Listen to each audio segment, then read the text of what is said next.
الحمد لله وكفى وسلام على عباده الذين اصطفى أما بعد فقد قال الله سبحانه وتعالى وما خلقت الجن والإنس إلا ليعبدون ما أريد منهم من رزق وما أريد أن يطعمون إن الله هو الرزاق ذو القوة المتين. You know, the rise and fall of human beings. You know, how much a human being can rise and how much this human being can fall. And this is what we need to understand. What is the rise of a human being and what is the fall of a human being? We think this worldly assets, if one gets to gather a lot, this is the rise of a human being. And if one doesn't get to gather this worldly assets, this is the fall of this human being. You know, our kids, while they are growing up, they start this thinking that how can I make money? And the more money I will make, the more things I will get to gather, and the more I am going to gather, in my property, the more rising I will feel that I have achieved success. But Allah subhanahu wa ta'ala has set a different criteria for this. That a human being can rise and it can ascend and it can rise to this much that it can go beyond the angels. And it can become, this human being can become the Khalifa of Allah. It can become it can assess, it can have the powers that Allah has. The way the entire universe serves Allah, the way the entire universe listens to Allah, Allah has put this capability in this human being, that it can reach that level that it can also control the entire universe. This is how Allah has created us. This is what Allah said to the angels. وَإِذْ قَالَ رَبُّكَ لِلْمَلَائِكَةِ إِنِّي جَاعِلٌ فِي الْأَرْضِ خَلِيفَةً. And He said to the angels that I am making this human being on the face of earth as my Khalifa. Khalifa is a vice president. So the vice president has all the powers the president has. He works behalf of the president. So it can rise to that level. And if this human being falls, he falls to this level that it can go even worse than animals. That same Allah who created us said in the Quran, "Inhum illa kal an'am wal hum adall." That this human being falls to this level that it becomes worse than animals. So what is the criteria of a human being for it to rise and for it to fall? What is the criteria? How can I know that I'm going towards the rise and I'm not falling into the failure? What is the criteria? How would I know? So the criteria given to us by Quran is that the very first thing a person needs to know that who Allah is. The correct use of ourselves and the correct use of our wealth can make us reach Allah subhanahu wa ta'ala. And the wrong use of ourselves, the wrong use of our wealth, it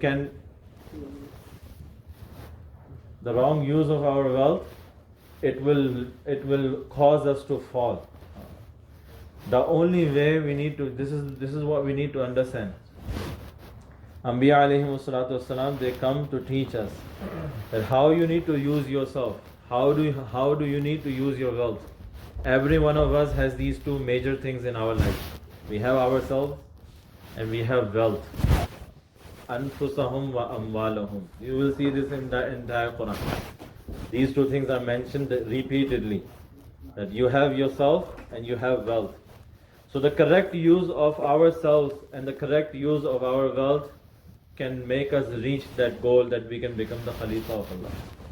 And the wrong use of ourselves and the wrong use of our wealth, it will make us fall, and we will fall to that level that we will become worse than animals.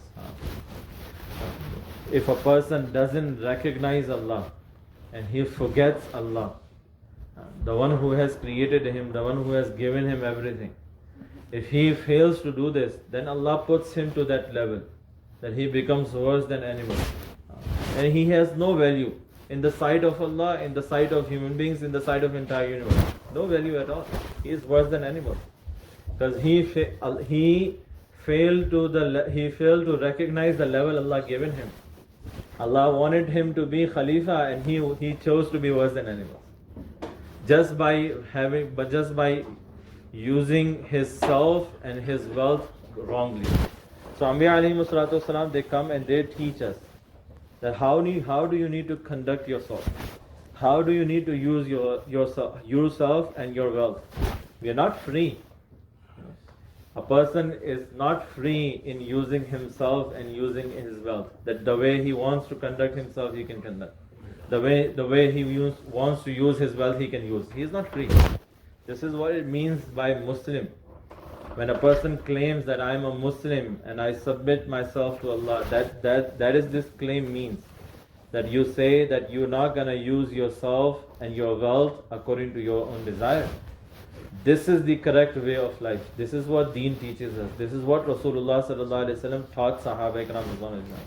I just wanted to present this idea in front of everyone that how Sahaba Ikram Ridwanullahi Ajma'in understood this from Rasulullah sallallahu alaihi wasallam.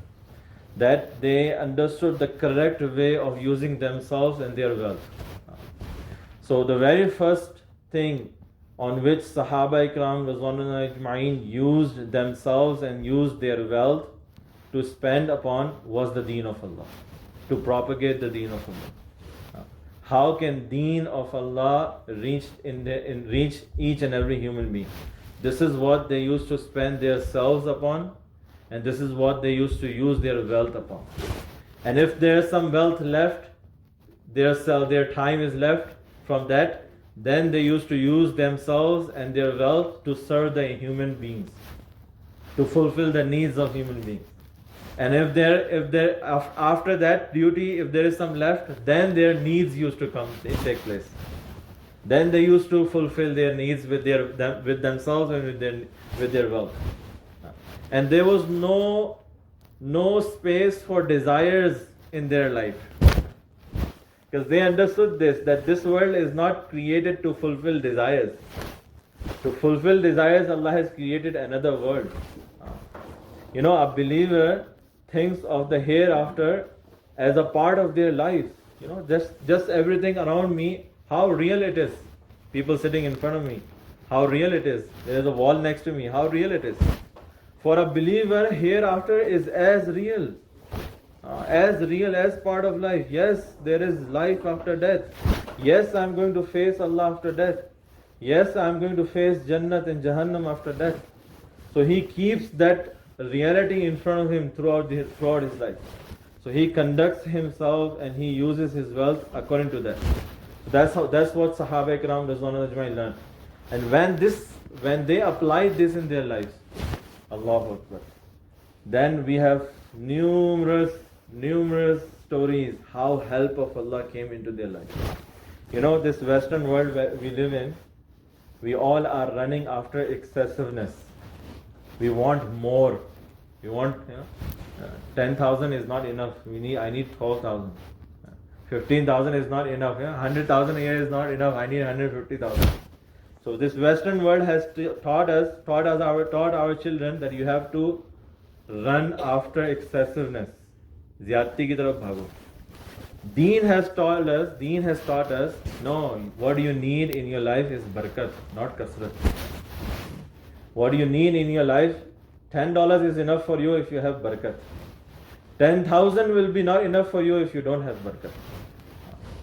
So when a person correctly uses himself and his wealth, then in the lieu of that, Allah gives him barakat. Allah gives him his help. This story is mentioned in the books of Hadith. It tells us it gives us a clear message. All of us are earning. Either we are earning or we are going to earn. We have to earn living. That's what life is. That's the main idea of life. So this one person, he was walking by and he heard this noise in the cloud. That, oh cloud, go to that farmer's land and go rain upon that land. So this person who heard this noise, he followed that cloud. And this cloud went up to this farm of this farmer, and it started raining. Only on that piece of land. So he waited for the farmer to come. When this farmer came, he asked him, "Who are you? What's your name?" So when he told him his name, he said, "This is the same name I heard in the cloud." What do you do that Allah asked a cloud specifically to come to your farm and rain, to descend rain? So he said, "I am just a normal Muslim, normal human being. Yes, this formula I have applied in my life. That whatever I harvest in my farm, whatever crops I get, whatever profit I get, I make three parts of it. One part is to grow the crops again. One part is for my own family. And one entire portion, third of my entire profit, goes as sadaqah, goes for the needy people. This is the way Rasulullah sallallahu alaihi wasallam has told us to live our life. So my dear brothers, one alim, he stated that if a person just do these three things, then an uncontrollable barakat will come into his wealth. Uncontrollable. He will not be able to control his wealth. This is how much his wealth will increase. This is if a person applies three things in his life, understands these three things, and applies these three things properly in his life. Again, the idea is to get barakat from Allah. I was thinking, there is no word in the dictionary to explain what is barakat. The English, they don't know what barakat is. Yes, they say blessings, but blessing is not the complete meaning of barakat. Those people who have white hair, gray hair, they have seen barakat. One person used to earn in the family, and entire family used to eat. One room used to be enough for the entire family. Now for each person in the family has to have a separate room. Every person in the family, including the wives, including the daughters, everybody is earning. Still not enough. This is what it means that there is no barakat. Barakat is that everything around me helps me create my akhirat, not ruin my akhirat. If my house, my family, my knowledge, my education is helping me to build my akhirat, you have barakat. And if it is causing to ruin your akhirat, that is not barakat, no matter how much it is, no matter how excessive it is. So what ulama, this is the last thing I want to share. What ulama say, that Allah has said, وَيُرْبِس صَدَقَاتِ يَمْحَقُ اللَّهُ الرِّبَا وَيُرْبِس صَدَقَاتِ Allah increases sadaqat. Allah increases charity. How much Allah increases, this is Allah never mentioned. There is no limit is mentioned. So ulama say, if a person do three things, very first thing, he makes sure that his earning is totally halal. He is earning halal money. I was just reading another alim's quote, and he said, I pondered the reason why Ummah has no deen nowadays. 80% of the cause is earning haram money. Because we are eating haram, feeding our children haram. That's why they're not listening to us, listening to Allah, listening to the right thing. They're not listening because haram is going inside. So, very first responsibility is to earn halal money. For this, we need to go to ulama to ask, to present our business, to present our job. Am I earning halal? Is my earning halal? Very first responsibility. Second thing is, then from this halal money, he goes himself and finds the real needy person. Whenever we give charity, we just go to online and some site, and then we just use our credit card and give it away. No, this is not the way. You go and find the real needy person. How many needy people around us? How many people, lost their jobs, especially in this current situation? Go find them with your own self. And then after finding the needy, third thing is giving them what they need with your own hands. With your own hands. Not with others. You go and you give them because you are in need to give them. They are not in need to take from you. Allah will provide them. This is your good luck that Allah uses you to fulfill their needs.